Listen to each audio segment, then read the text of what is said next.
Saudara-saudaraku yang dirahmati oleh Allah Subhanahu wa taala, dakwah itu adalah warisan Rasul Muhammad SAW. Kalau tidak ada dakwah, tidak ada orang yang datang ke masjid. Kalau kita duduk di masjid saja, sekedar zikir dari pagi sampai sore, dakwah itu kita zikir dari pagi sampai sore di masjid adalah untuk diri kita. Bagaimana dengan orang yang ada di luar sana tidak mengenal Islam? Dakwah harus menyentuh mereka. Dakwah harus datang kepada mereka. Dakwah harus menyelamatkan mereka. Kelak nanti di yaumil qiyamah, orang-orang yang dimasukkan ke dalam neraka akan protes kepada Allah. Kenapa kami masuk neraka? Karena orang-orang Islam tidak mendakwakan kami. Maka Nabi Rasul Shallallahu Alaihi Wasallam dalam visi misi dakwahnya menyampaikan kepada kita semua, wahai umat Islam, lihat surat 9 ayat 128, bahasa kata yang sangat singkat dari Allah dalam Al-Quran. Itulah menjadi visi misi dari Rasul Muhammad SAW. Anitum harisum alaikum. Menghendaki orang-orang yang ada di bumi selamat, bahagia oleh karena menyembah Allah. Itu menjadi visi misi dakwah. Jadi kalau antum mengajak istri-istri itu dia maki-maki dirimu, tenang. Mengajak suami itu dia marah-marah, tenang. Ini dakwah mulai berkembang, mulai jalan. Karena dengan cara ketenangan itu kita akan menyadap, menghadapi suami akan menjadi beriman, istri menjadi beriman. Tetapi kalau tidak menerima itu dengan baik, maka yang terjadi adalah percocokan oleh karena ada pihak ketiga. Iblis telah mengibarkan bendera kehancuran di dalam keadaan hidup mereka. Tapi kalau mereka mengerti dakwah itu, menyampaikan dakwah itu dengan baik kepada siapapun, maka dakwah itu akan menjadi nilai terbesar bagi kehidupan. Pertama, merubah orang. Merubah yang tadi tidak menyembah Allah menjadi sungguh-sungguh menyembah Allah. Mengantar orang untuk yang tadi tidak pernah ke masjid menjadi biasa termasjid. Mengantar orang untuk tidak biasa baca Quran menjadi terbiasa membaca Quran. Dan siapa yang mengajarkan dakwah ini jangan mengharapkan pujian dari manusia, tetapi carilah ridha dan rahmat Allah di tempat itu. Seorang dai wajib dicemooh, dimaki, difitnah, dilempar, dipenjara. Dan itu sudah dialami oleh Nabi Adam sampai Rasul Muhammad SAW. Tugas kita bagaimana membawa dakwah itu. Allah dalam surat 16 ayat 125. A'udzubillahi minasyaitonir rajim. Ud'u ila sabili rabbika bil hikmah wal mauzatil hasanah wajadilhum billati hi ahsan. Serulah, ajaklah, bimbinglah, tawarkanlah, doronglah, cerahkanlah manusia ke jalan agama rohmu dengan arif, bijaksana, penuh hikmah. Dai bukan hakim. Sekali lagi, dai bukan hakim. Dai itu pencerahan. Dai itu cahaya. Dai itu menyegarkan. Dai itu mensejahterakan. Sehingga bahasa dakwanya adalah menyentuh manusia yang tidak suka menjadi suka, yang benci menjadi senang, yang musuh menjadi sahabat. Tapi kalau dai yang datang membangun kebencian, permusuhan, ini bahaya.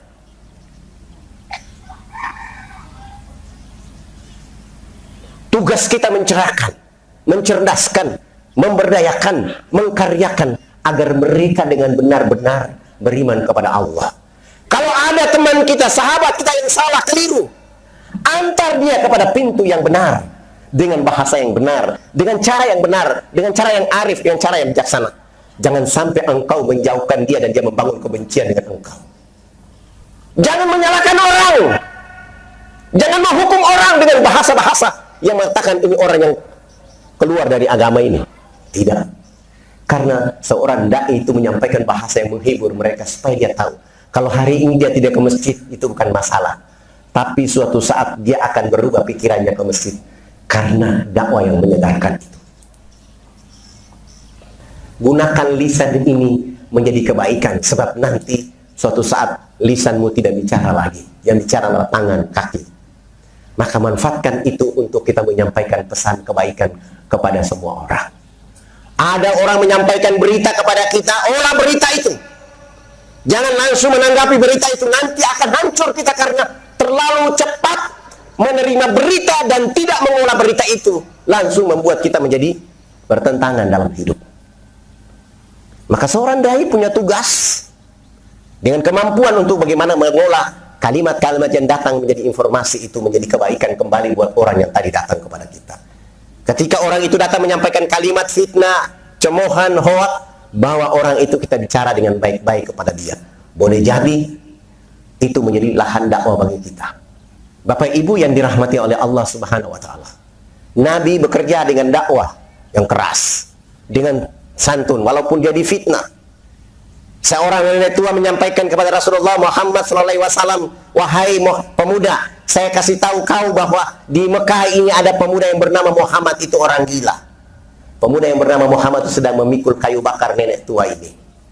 Tapi Rasul tidak pernah membalas kalimat apa-apa, kecuali mengantar sampai di rumahnya. Sesudah itu dia bilang kepada nenek tua, wahai nenek tua, pemuda yang bernama Muhammad adalah aku. Apa yang terjadi? Nenek itu akhirnya mengatakan, asyhadu an la ilaha illallah wa asyhadu anna Muhammad Rasulullah. Saya juga pernah ke Kanada. Ke Kanada saya dengan teman-teman saya, kami ingin sholat duhur. Cari ke kiri, ke kanan, ke utara, tidak ada masjid. Bagaimana bisa sholat? Saya lihat di depannya ada satu gereja katedral dan saya bilang, teman, kita datang ke gereja itu, kita pinjam terasnya untuk sholat duhur. Kami berdiri sholat 5 waktu, imam takbir, kami ikut takbir, penjaganya menangis. Menangis. Kami salam selesai, kami 5 orang ini bawa rantang isinya makanan di dalam. Selesai salam, baca doa, kami taruh nasi itu dan kami 5 orang makan satu nampan, satu rantang itu. Yang menangis adalah penjaga gereja. Lalu saya berdiri dan saya bilang, mohon maaf kalau kami datang ke sini mengganggu Anda dengan tempat ini. Dia bilang, tidak. Kalian sedang mengajari saya sebuah kebaikan dalam hidup. Saya ini sudah berkeluarga selama 20 tahun. Saya belum pernah makan dengan istri dan anaknya satu piring. Hari ini kalian mengajari aku. Boleh saya minta telepon kalian? Lalu dia minta telepon, kami kasih dan kami pergi. 1 minggu kemudian dia gelisah dalam tidurnya setelah melihat keadaan kami. Minta kami diskusi. Alhamdulillah 3 bulan kemudian dia pun hijrah mengucapkan 2 kalimat syahadat.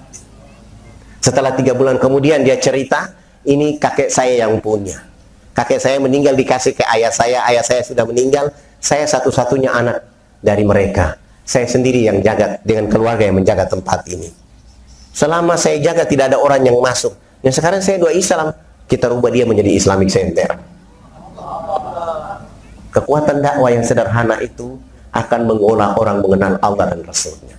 Nggak usah pakai ayat yang tinggi-tinggi. Apalagi di Irian, saya jarang menggunakan ayat. Tapi saya memahamkan ayat, saya mentadaburi ayat untuk menyampaikan kepada mereka. Bahwa kebersihan ini adalah pintu membuka hidayah dari manusia. Dari Allah kepada manusia. Jika toharanya benar, kebersihannya benar, maka lihat mereka akan terbuka pikirannya untuk berpacu merubah bahan itu. Dengan cara sederhana itu sehingga seluruh dunia mengetahui bahwa saya adalah Ustadz Sabun Mandi.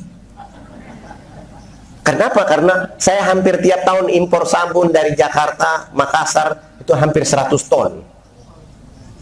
Tapi setelah tahun 2015, kita sudah tidak impor sabun lagi, kita membuat pabrik sabun sendiri.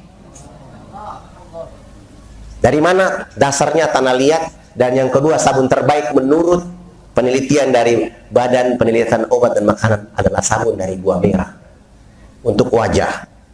Jadi dengan cara itu kita produksi sehingga membuat potensi masyarakat akan jadi hidup dengan ekonomi mereka, dengan tata cara hidup mereka. Memang masih lambat, tetapi aku yakin kita masih waktu 23 tahun. Kalau Rasulullah 23 tahun membuat Mekah dan Madinah menjadi negeri yang makmur dengan ibadah kepada Allah, maka saya sungguh yakin 17 Agustus 2045 akan terjadi Indonesia emas. Karena saudara-saudara kita dengan Islam yang baik, benar, dan mereka akan melanjutkan perjuangan ini untuk Indonesia dan masyarakat di negeri ini. Bapak Ibu yang dirahmati oleh Allah Subhanahu wa taala, terakhir saya cuma cerita satu kisah. Kisah di mana Saya diancam, tapi saya mengatakan kepada teman-teman saya bahwa ini bukan ancaman. Ini karena mereka rindu kepada kita, sudah lama tidak ketemu dengan kita sehingga mereka menyampaikan kalimat itu. Kami coba jalan kaki. Sebelum jalan kaki saya sudah baca ancaman itu kepada teman-teman saya. Dari 20 dai, 12 dai mengundurkan diri karena mereka takut dipanah. Saya baca ayat Quran surat As-Saff surat 61.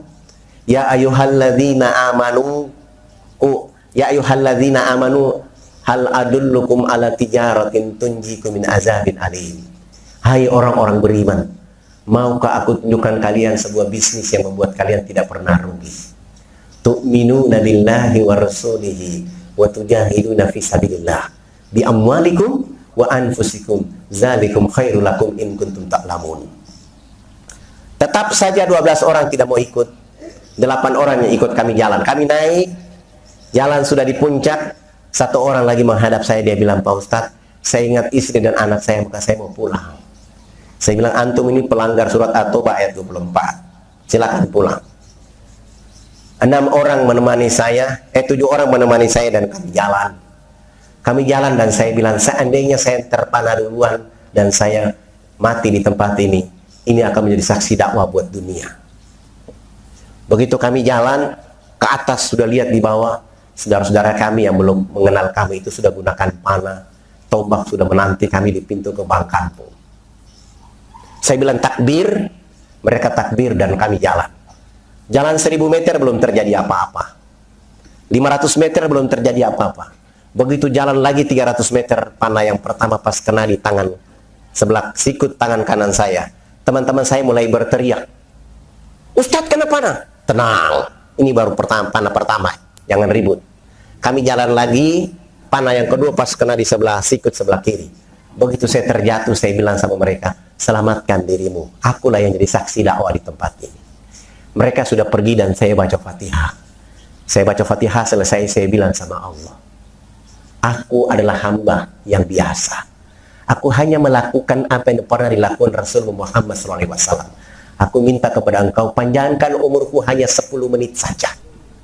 Agar aku menyebut namamu, menyebut nabimu di hati mereka. Setelah itu terserah engkau cabut nyawaku. Itu adalah hakmu. Tiba-tiba kayak energi besar. Sehingga panah itu menjadi kekuatan. Saya langsung cabut. Kanan dan kiri. Saya ambil ransel. Ada pisau. Ada korek api gas. Dan saya bakar pisau. Lalu saya celup di bekas panah. Darah kotornya keluar, saya bakar lagi, saya celup dan saya berjalan dalam keadaan kesakitan. Ketemu kepala suku dan salaman dan saya bilang, Bapak saya mohon maaf kalau saya datang ke kampung mengganggu masyarakat di sini sehingga Bapak memanah saya. Sekarang saya mau pamit pulang. Begitu saya pamit pulang, 2 meter beliau langsung jatuh menangis. Saya balik angkat wajah bilang, kenapa Bapak menangis? Kan Bapak sudah panah saya, kenapa Bapak menangis? Beliau langsung mengatakan, anak tidak salah. Bapaklah yang salah. Maka tugas sekarang Bapak adalah mengawal anak sampai ke kota. Dia kawal saya sampai dibawa kembali ke kota. Sampai di kota teman-teman dai ribut dan saya bilang, orangnya baik, kenapa kalian melakukan itu? Saya berobat, akhirnya minta pindah ke Makassar berobat. Ini kepala ini juga, kepala adat ini juga ikut kami berobat di Makassar. Selama 3 bulan di rumah sakit Angkatan Darat belum sembuh, sudah sembuh, kami pulang dan beliau bilang sama saya, kenapa saya tidak ikut Anda masuk Islam? Saya bilang, di Islam tidak boleh ada paksaan. Saya ingin Bapak akan tahu Islam dulu, baru Bapak masuk Islam. Subhanallah. Dia pulang ke kampung, 1 minggu kemudian dia balik lagi bawa 39 pemuda. Karena waktu kami dari Makassar itu ada masyarakat kasih sabun, sampo, genset, mesin air bersih, dan kami naik ke kampung. Kami tidak lagi disambut dengan panah dan tombak, tapi mereka berdiri mengatakan, asyhadu an la ilaha illallah wa asyhadu anna Muhammad Rasulullah. Hari ini kampung kecil itu menjadi wilayah NKRI yang utuh. Mereka menjadi barisan terdepan untuk menyampaikan pesan Republik Indonesia. Perubahan terus terjadi. Hidup mereka menjadi baik, menjadi petani, menjadi nelayan, menjadi peternak. Mereka menernak sapi, kambing. Dan kalau itu yang dilakukan, maka yang terjadi kemakmuran besar-besar untuk negeri mereka.